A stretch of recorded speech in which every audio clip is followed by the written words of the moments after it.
সুপ্রিয় কৃষক বন্ধু আসসালামু আলাইকুম। আজকে আমি ভুট্টার বর্তমান বাজার দর সম্পর্কে জানাবো। আমি কিন্তু এর আগে প্রতিনিয়তই কিন্তু ভুট্টার বাজার দর সম্পর্কে আপনাদেরকে জানিয়েছি।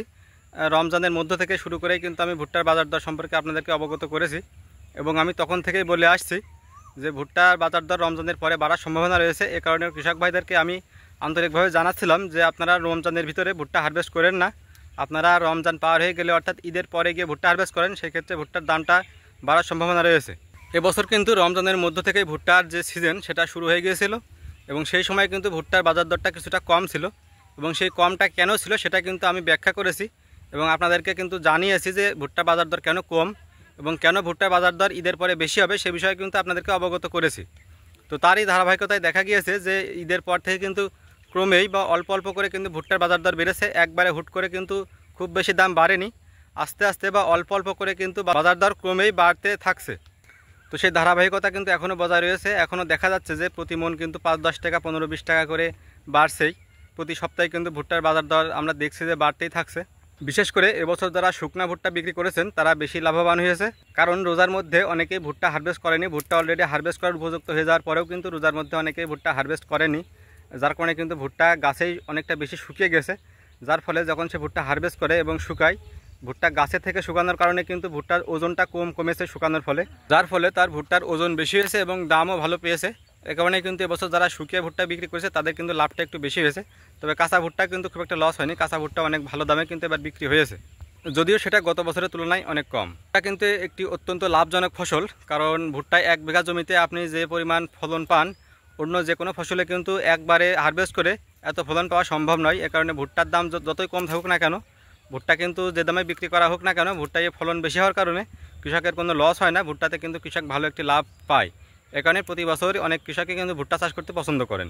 তো আপনারা যারা কৃষিকাজ করছেন এবং অন্যান্য ফসল চাষ করে তেমন একটা লাভ পাচ্ছেন না, তারা কিন্তু এই ভুট্টাটা আবাদ করতে পারেন। ভুট্টা চাষ করে কিন্তু আপনি ঠকবেন না, ভুট্টা চাষে কিন্তু আপনার মোটামুটি একটা লাভ থাকবে। তো ভুট্টার বর্তমান বাজার দর যেটা চলছে সেটা হচ্ছে শুকনা ভুট্টা 1170 থেকে 1190 টাকা প্রতি মন, অর্থাৎ আপনার ভুট্টার ময়েশ্চারটা কিন্তু হতে হবে 15 বা 14।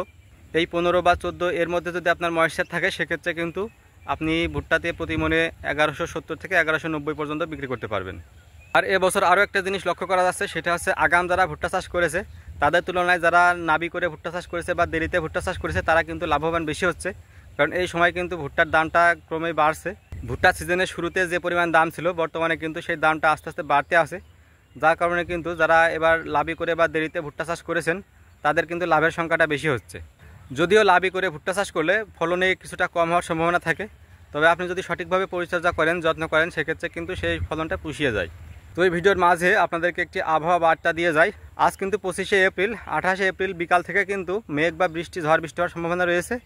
তো আপনাদের যারা এখনও ভুট্টা হারভেস্ট করেন নেওয়া, ভুট্টা এরকম হয়ে গেছে, হারভেস্ট করার উপযুক্ত হয়ে গেছে, এখনও হারভেস্ট করেননি, তারা কিন্তু 28 তারিখের মধ্যে ভুট্টাটা হারভেস্ট করে ঘরে তুলুন। তা নাহলে কিন্তু আপনাদের ভুট্টার কোয়ালিটিটা খারাপ হয়ে যেতে পারে বা আপনি একটা ক্ষতিগ্রস্ত হতে পারেন। তো এই আবহাওয়া বার্তাটা বাংলাদেশের প্রায় 90% এলাকায় কিন্তু ঘটার সম্ভাবনা রয়েছে, যে কারণে আপনি বাংলাদেশের যে কোনো অঞ্চলেই হন না কেন, আপনার যদি ভুট্টা চাষ থাকে তাহলে অবশ্যই এই ভুট্টাগুলো হারভেস্ট করে ফেলুন যদি সেটা হারভেস্ট করার উপযুক্ত হয়ে যায়। এছাড়াও এখন ধান কাটার মৌসুম চলছে, তো যাদের ধান পরিপক্ক হয়ে গেছে তারা অবশ্যই 28 তারিখের পূর্বেই ধান কেটে ঘরে তুলুন, তা না হলে কিন্তু বড় ধরনের ক্ষতিগ্রস্ত হওয়ার সম্ভাবনা রয়েছে, কারণ এবার কিন্তু ঝড় বৃষ্টি সেই সাথে শিলাবৃষ্টি হওয়ার সম্ভাবনা রয়েছে।